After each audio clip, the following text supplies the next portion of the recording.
Hello, Pokey Peeps, and welcome to Chapter 27, My Point of View. I follow Auntie inside. Dark, Auntie yells. Dark approaches in front of us. Yes, sir? Dark asks. Call General Dare, Auntie ordered. Dark did as told. Auntie took me to a room. It was a large room with a large table. Chairs were set along the table. At the end sat two thrones. Auntie and I sit. A minute later, a man dressed in black arrived. Sir? The man asked. Dare, the army was discussed. The army is disputed. Oh, the army we discussed is coming. Do you like? May Lake was right. Auntie explained, we need your army. All of them. Auntie finished. Dare nodded and disappeared into the gray smoke. Auntie looked at me. Ollie, I will have to fight, Auntie said sadly. I will help, I answered. No, Ollie, I don't want anything to happen to you. Who would take care of Abigail and Search? Hell, who would take care of crazy-ass Wolford? Auntie replied snarlingly. Auntie, I began. He's silenced me with a kiss. I will leave tomorrow, he whispered. I watched the green smoke surrounded my husband. I couldn't lose him. Search ran into the room. Dad is going to war, Search asked through tears. I hugged her. I stroked her hair. This is going to be hard. Time skip to the next day. Search and Auntie released from the hug. Search ran upstairs in tears. I pulled Auntie close and kissed him. He smiled when the kiss ended. I love you, I whispered. I love you too, Auntie replied. Oh, thanks for last night, Auntie said with a wink. I blushed as he left the house. Damn, I will worry about him every moment. I walked upstairs in search of Searchiplier.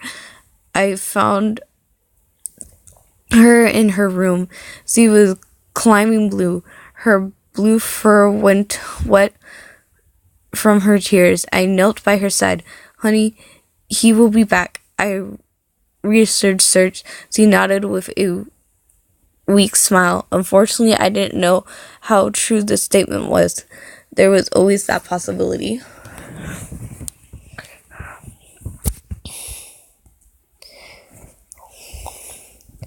A month later, my perspective. Darks opens the front door. Amy rushes over to him and hugs him. Dark, she cries.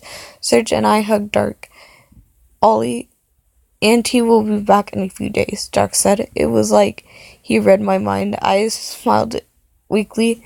I walked upstairs. Certainly we are winning, but was all I heard.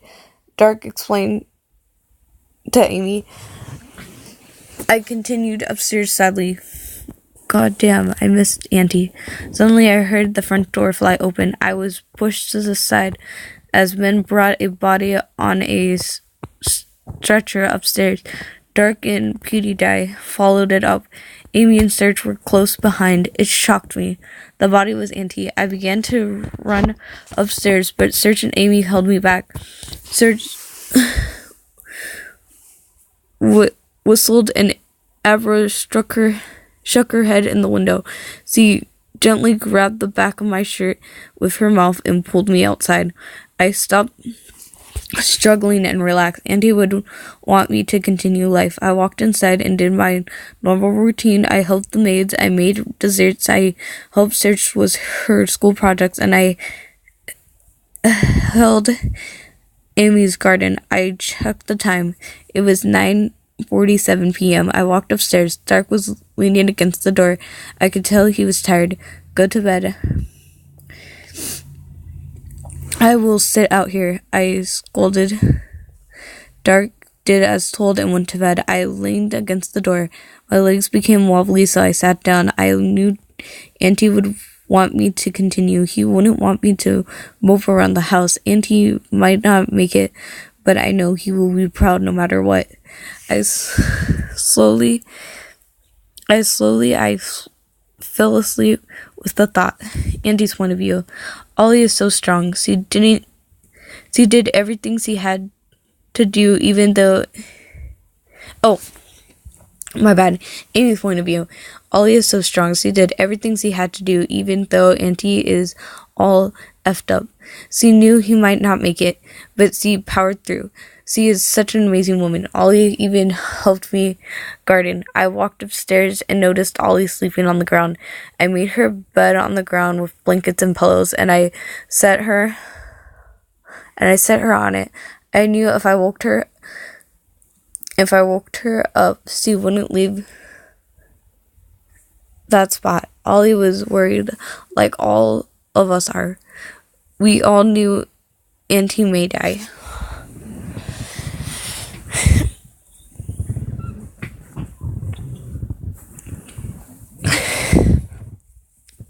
Chapter 9, 5 months later.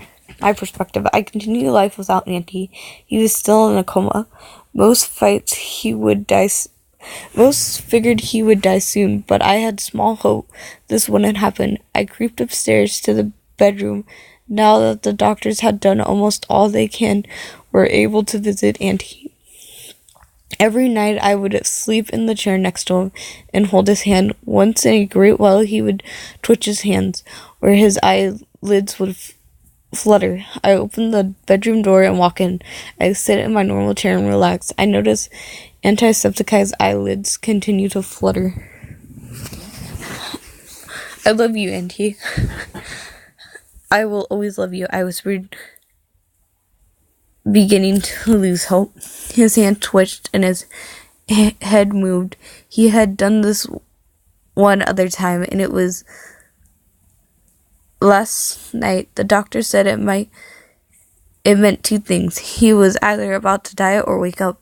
I stood up and left the room. Mom, how's Dad doing?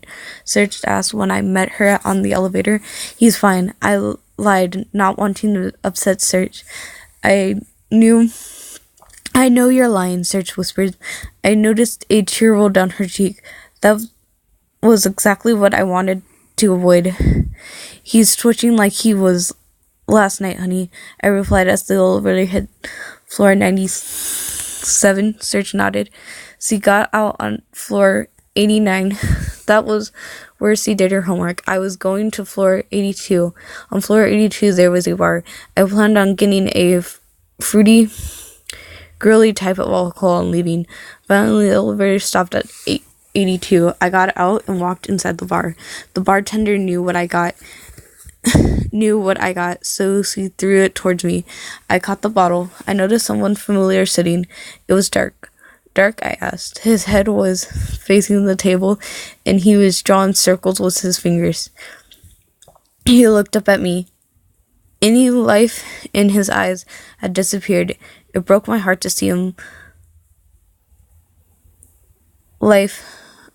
lifeless. Over time, the two of us became close. We loved each other like siblings do. I hugged him. Ollie, I have lost all hope, he admitted. Dark, we all have, I replied. Suddenly, Warford buzzed through the door. He's awake, he yelled. I teleported to our room. There sat Auntie, his eyes barely open, but he still smiled. That's a good place to stop. So, if you liked it, please hit the thumbs up and subscribe if you haven't already. Goodbye, Pokepeeps.